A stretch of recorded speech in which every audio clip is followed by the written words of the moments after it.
Ke informasi lain, pemirsa, viral di media sosial, mahasiswa baru Universitas Sriwijaya atau Unsri diminta melakukan aksi saling cium kening saat kegiatan kampus. Pihak kampus telah memanggil mahasiswa penanggung jawab acara.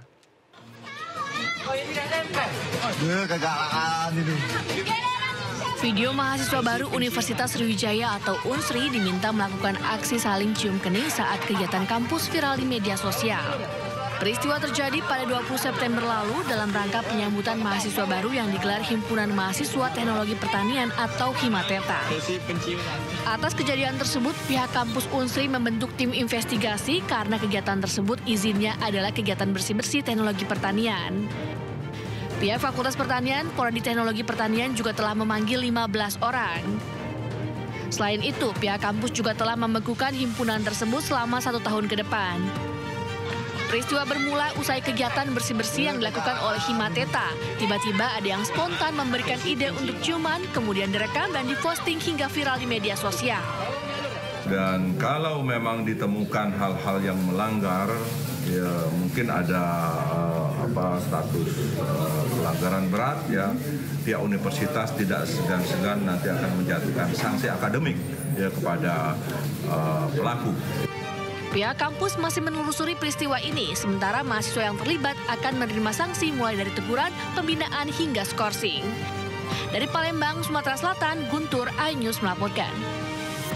Puluhan siswa mulai dari tingkat PAUD hingga SMA keracunan usai mengkonsumsi menu makanan bergizi gratis di Cipongkor, Bandung Barat, Jawa Barat. Mereka dirawat di puskesmas, bidan desa hingga gedung olahraga.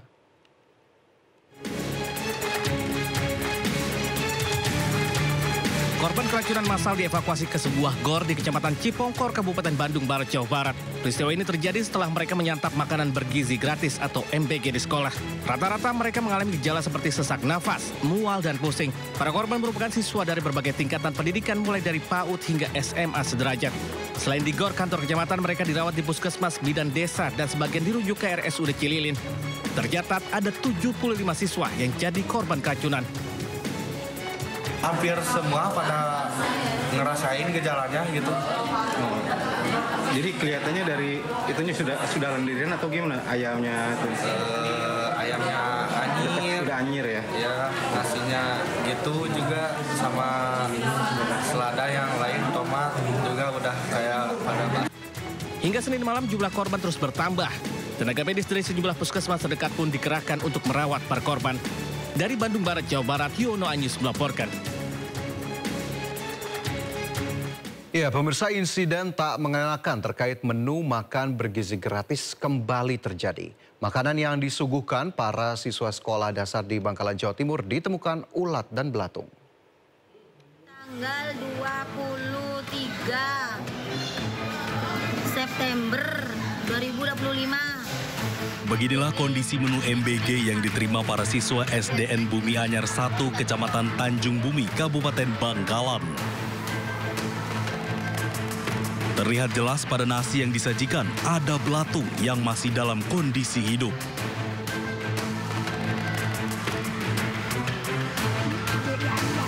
Tak hanya di nasi, ada juga belatung pada sayuran berupa kol dan wortel. Padahal sebagian MBG ini sudah terlanjur disantap oleh beberapa orang siswa. Siswa lain yang langsung melihat keberadaan belatung tersebut secara spontan merekam dan melaporkannya ke guru kelas. Usai laporan tersebut, pihak Satuan Pelayanan Pemenuhan Gizi setempat langsung menarik makanan yang terlanjur didistribusikan ke sekolah. Sebelumnya, 3 sekolah dasar dan 3 sekolah menengah atas menerima pendistribusian MBG yang diduga basi.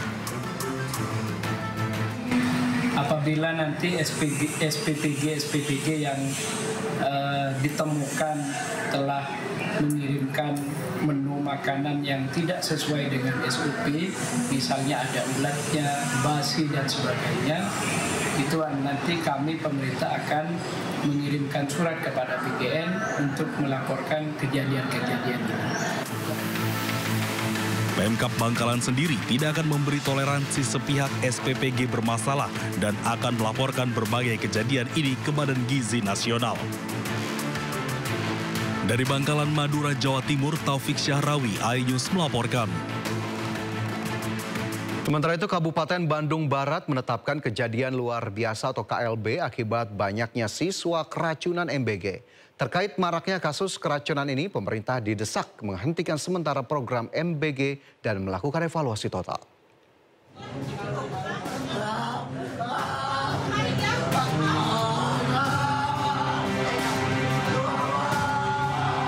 362 siswa di Kecamatan Cipongkor, Bandung Barat masih dirawat di sejumlah rumah sakit.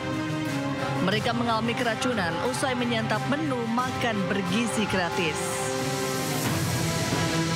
Sejak Senin siang, rombongan pelajar dari PAUD hingga SMA terus berdatangan dengan berbagai keluhan seperti mual, muntah, diare, hingga sesak nafas. Bupati Bandung Barat, JJ Rici Ismail, menetapkan kasus keracunan makan bergizi gratis sebagai kejadian luar biasa. Fokus utama dari kita adalah penanganan untuk para korban. Jadi sekarang juga kita sudah menetapkannya sebagai statusnya KLB.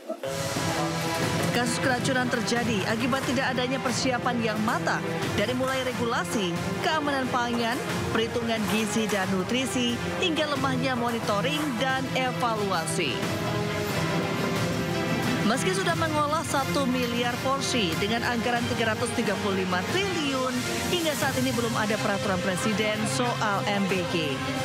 Absennya perpres ini menjadi penyebab tidak adanya payung hukum hingga petunjuk teknis pelaksanaan MBG. Program makan bergizi gratis ini belum mempunyai perpres yang sampai hari ini masih ditunggu. Kenapa perlu perpres? Karena butuh petunjuk-petunjuk atau aturan-aturan yang nantinya harus ditranslasikan ke dalam petunjuk teknis. Dengan tingginya jumlah kasus, CISDI mendesak pemerintah segera menghentikan sementara pelaksanaan MBG untuk dilakukan evaluasi total. Sudah saatnya program MBG ini dihentikan sementara, melakukan evaluasi dampak sehingga semua kekurangan-kekurangan yang dapat diperbaiki ini bisa diperbaiki, diulang kembali prosesnya, dan baru kemudian diputuskan melalui sebuah evaluasi. Menanggapi berulangnya kasus keracunan MBG, Kepala Badan Gizi Nasional Dadan Hidayana mengatakan Presiden Prabowo akan duduk satu meja dengan seluruh mitra Satuan Pemenuhan Gizi Nasional sebagai pengelola MBG. Sepulang dari New York, Pak Presiden ingin bertemu dengan seluruh mitra yang sudah operasional. Nah, Pak Presiden ingin berbicara kepada seluruh mitra agar melaksanakan program makan bergizi dengan seksama, dengan memanfaatkan, mengoptimalkan dana yang ada.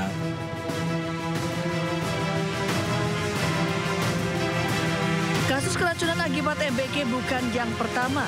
CISDI mencatat sejak diluncurkan 6 Januari lalu telah terjadi 5.626 kasus keracunan di 16 provinsi. Tertinggi terjadi di Jawa Barat mencapai 2.051 kasus. Tim Liputan iNews melaporkan. Pemirsa, kontak tembak terjadi antara Satuan Tugas Operasi Damai Kartens dengan KKB di Kabupaten Yahukimo, Papua Pegunungan saat dalam perjalanan evakuasi menuju ke lokasi penyerangan pekerja tambang. 5 pekerja tambang dilaporkan tewas, namun polisi masih melakukan penyelidikan. Dari atas. Tim Damai Kartens harus menghentikan perjalanannya lantaran diserang KKB saat menuju lokasi penyerangan terhadap pekerja tambang di Jalan Poros Kampung Bingki, Distrik Seradala, Kabupaten Yahukimo. Akibat kontak tembak, evakuasi yang direncanakan terpaksa ditunda. Sementara itu, hujan deras yang mengguyur wilayah Yahukimo sejak pagi juga menghambat proses evakuasi. Wakasatgas Humas Ops Damai Kartens, Kompol Yusuf Tauziri menyebutkan, informasi sementara yang diterima, korban penambang berjumlah 5 orang. Namun hal ini masih memerlukan konfirmasi lebih lanjut. Yang menurut informasi mengakibatkan 5 warga sipil meninggal dunia. Korban merupakan pekerja tambang. Satgas Ops Damai Kartens saat ini tengah menyelidiki aksi penyerangan yang dilakukan KKB tersebut. Saat ini tim masih kesulitan mencapai TKP karena adanya gangguan kontak tembak dan kondisi cuaca yang buruk, sehingga evakuasi jenazah sementara ditunda. Pihak Satgas Damai Kartens kini masih selidiki jumlah pasti data para korban. Tim Liputan iNews melaporkan.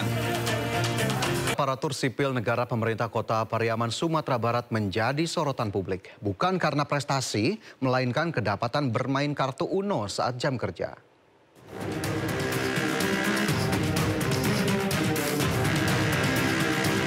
Tiga ASN wanita terlihat sedang asik bermain kartu tanpa menyadari ada kamera yang merekam aktivitasnya. Rekaman ini menyebar cepat di media sosial dan menuai kritik dari masyarakat. Banyak yang menilai para ASN tidak menunjukkan disiplin kerja dan melanggar aturan kedinasan. Dari hasil penelusuran, permainan kartu tersebut terjadi di kantor Dinas Pemberdayaan Perempuan, Anak, dan Keluarga Berencana Kota Pariaman, Sumatera Barat. Menurut PLT Kadis Pemberdayaan Perempuan, Anak, dan Keluarga Berencana Kota Pariaman, kartu yang digunakan stafnya bukan kartu remi atau kartu gaplek, namun kartu Uno. Kartu tersebut biasanya digunakan bersama permainan lainnya untuk melakukan pendekatan kepada anak-anak yang didampingi. Sebagai bentuk sanksi, ketiga oknum pegawainya telah diberikan surat teguran. Kalau tindakan yang sudah kami lakukan, kami sudah memanggil yang bersangkutan, sudah membuatkan BAP-nya, berita acara pemeriksaan, dan sudah memberikan teguran, Bang. Ika berharap kasus ini menjadi peringatan keras bagi seluruh ASN agar tetap menjaga etika dan profesionalisme, terutama saat jam kerja. Dari Pariaman, Sumatera Barat, Eka Guspriyadi, iNews melaporkan. Oknum Satpol PP di Kabupaten Lampung Timur ditangkap polisi karena melakukan penipuan. Pelaku menjanjikan korban diterima ASN dengan membayar puluhan juta rupiah.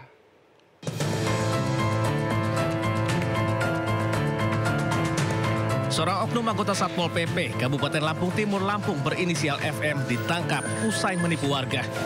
Diketahui modus pelaku dapat memasukkan korban menjadi aparatur sipil negara sebagai pegawai pemerintah dengan perjanjian kerja atau PDKK. Pelaku meminta sejumlah uang dengan iming-iming bakal segera mempekerjakannya sebagai pegawai di rumah sakit umum daerah setempat. Korban yang tergiur memberikan uang mencapai total 90 juta rupiah kepada pelaku yang ternyata digunakan bermain judi online. Dengan modus menawari korban yang mana tersangka dapat memasukkan atau menjadikan korban sebagai pegawai P3K di rumah sakit Swadana.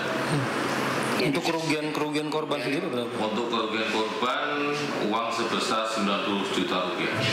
Sementara Satuan Polisi Pamong Praja Lampung Timur menegaskan bakal segera melakukan tindakan. Jika nantinya ia dinyatakan terbukti bersalah, pelaku dipastikan akan dikenakan sanksi tegas. Dari Lampung Timur, Lampung, Tinus Ristanto iNews melaporkan. Memperingati Hari Tani Nasional 2025, sejumlah elemen masyarakat menggelar demo di kawasan Senayan, Jakarta. Polisi menyiapkan sejumlah pengamanan dengan menyiagakan lebih dari 8.000 personel. Sejumlah elemen masyarakat dari Asosiasi Petani berkumpul di kawasan Senayan, Jakarta untuk menggelar demo menyuarakan tuntutan terkait Hari Tani Nasional 2025. Dengan topi caping khas petani, masa demo menyuarakan tuntutan dengan poster serta orasi untuk menaikkan kesejahteraan para petani. Puncak aksi akan digelar di depan gedung DPR MPR Jakarta. Demo petani juga mendapat penjagaan dari sekitar 8.000 personil kepolisian.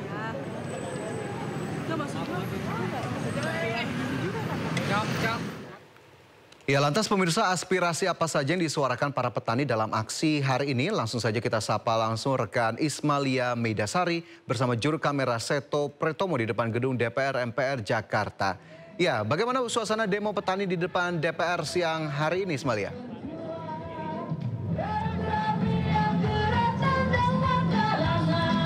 Ya, selamat siang Fajar. Untuk suasana demo di depan gedung DPR RI ini sampai sekarang masih terus berlangsung. Yang dimana para petani ini sudah mulai sejak pukul 9 pagi tadi, mulai dari Gelora Bung Karno mereka berkumpul, lalu mereka berjalan ke depan gedung DPR RI. Dan bisa dilihat juga di sini, Fajar, para petani ini membawa bendera putih yang mereka kaitkan